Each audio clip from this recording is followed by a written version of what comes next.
Okay, so yun. At mga ka-ranger, nandito na nga tayo sa ating YouTube channel. So update lang natin yung yung ating Estero de Concordia. At syempre, good morning pala sa inyo muna, no? Sa inyong lahat, no? Good morning. At thank you sa mga solid followers natin sa Facebook at saka sa YouTube, no? Sa subscriber natin, no? Okay, so thank you so much. So lapagan muna natin ng malupit ang intro to. Bagong lahat.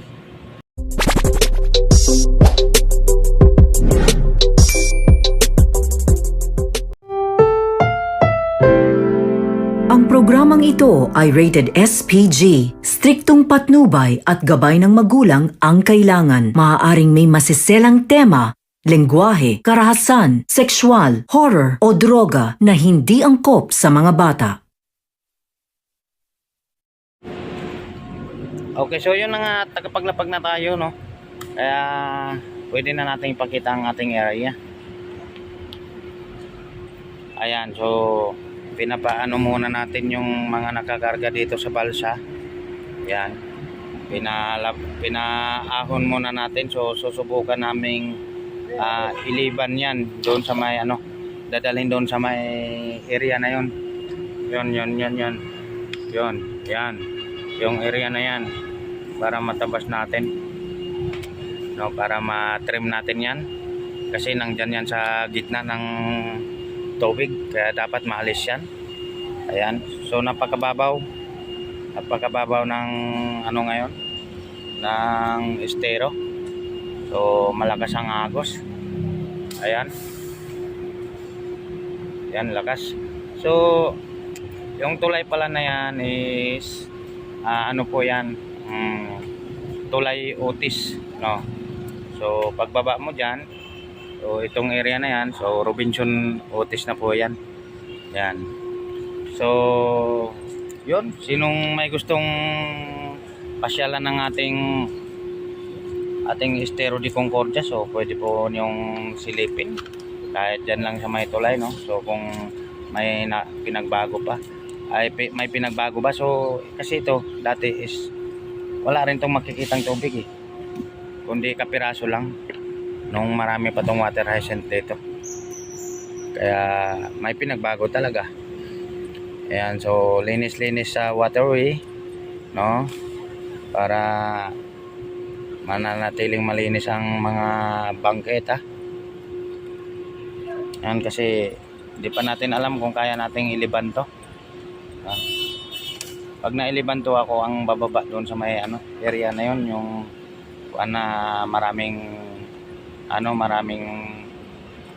maraming itetrim, no.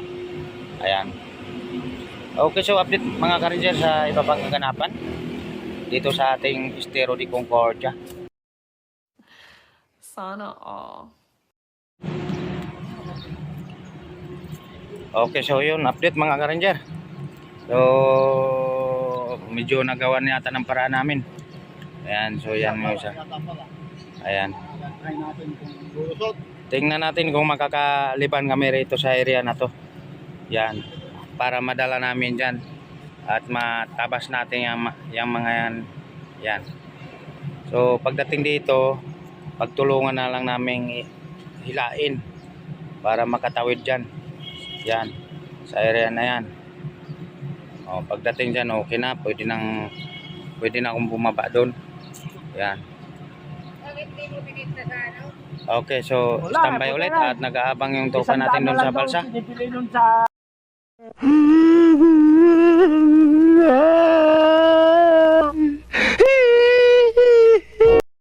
Ayan, update at palapit na. Yan.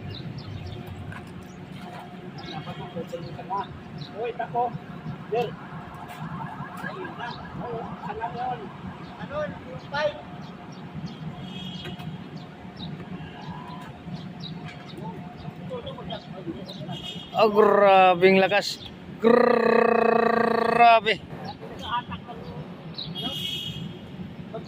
Grabe.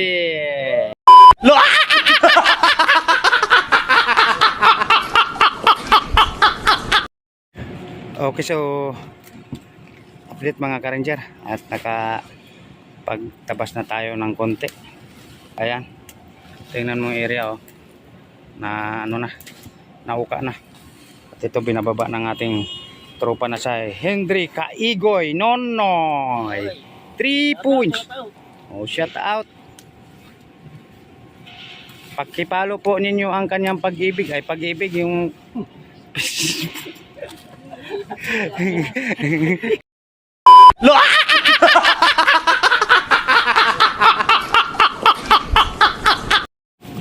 Pagkipala.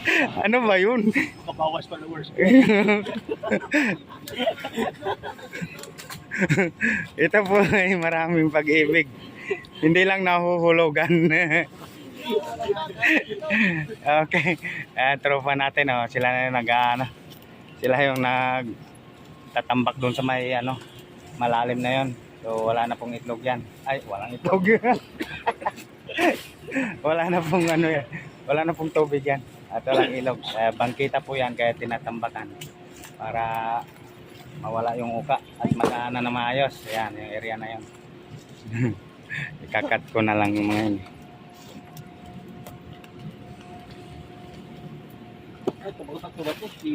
Cebu yan. Okay, so update ulit. तेरा बाप यहाँ छोड़कर गया था कि तेरी माँ? Ayan, update mga ka-ranger. Hindi talaga pumayag na walang matatrabaho kahit na wala ng tubig. Ginawan talaga ng paraan. Ayan.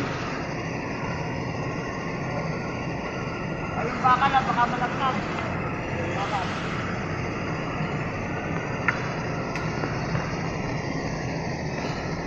Yan ang sinasabi kung gusto talaga gagawa ng paraan.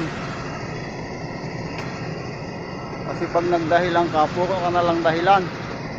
Pwede na! Pag inisip mong kaya mo, gagawan mo ng paraan. Yan. Pag umayaw ka, panay ka na lang dahilan. Oh, Karinya Kaway!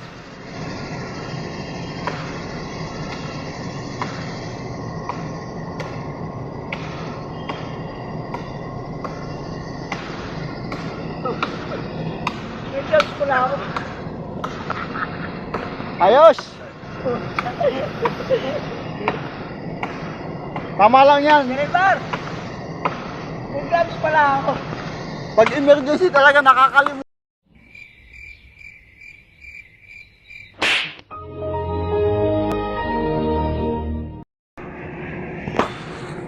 Yan mga ka-ranger, nagdi-discarga na yung ating barko. Unang kargamento.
Naukab yung gitna.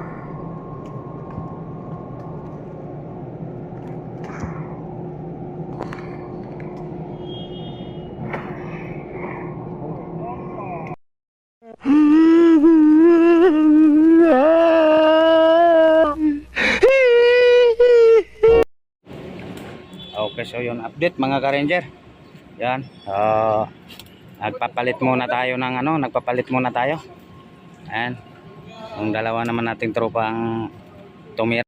Bung subukan, masisira ang buhay mo. Yan. So naubos na dito. At nandito na yun. Ito kasi, so waterway kasi to, daanan, no. Kaya tinambakan namin dahil umuka siya dahil dito sa nabuwal na puno na to. So ano, ito ng puno nabuwal. Ayan yung puno niya, oh. Nabuwal kasi yan, galing yan dito, kaya lumalim yan dyan. So tinambakan namin, dyan namin tatambak yung mga nakuha namin para tumasa ulit siya at maganda pagkadaan ng ano, no, mga tropa. Ayan, so naliligo na naman tayo ng pawis. Ayan, so pauka na yan mga ka-ranger. At siyempre nakakita na naman tayo ng liwanag. Medyo malapit na tayo makakita ng liwanag dito sa Estero de Concordia kasama si Korokongo at si Korokongho.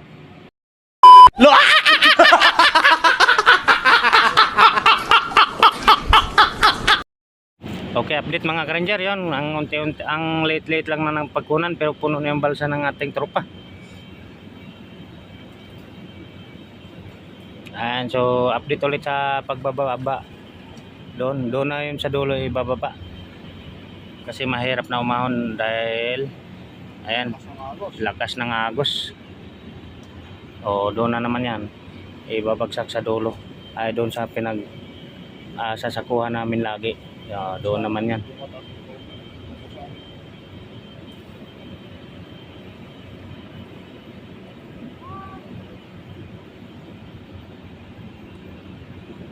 So pakita pala natin yung mga bundok dito, oh. Ayan, daming bundok dito. Ayan, ang daming bundok, oh. Di ba?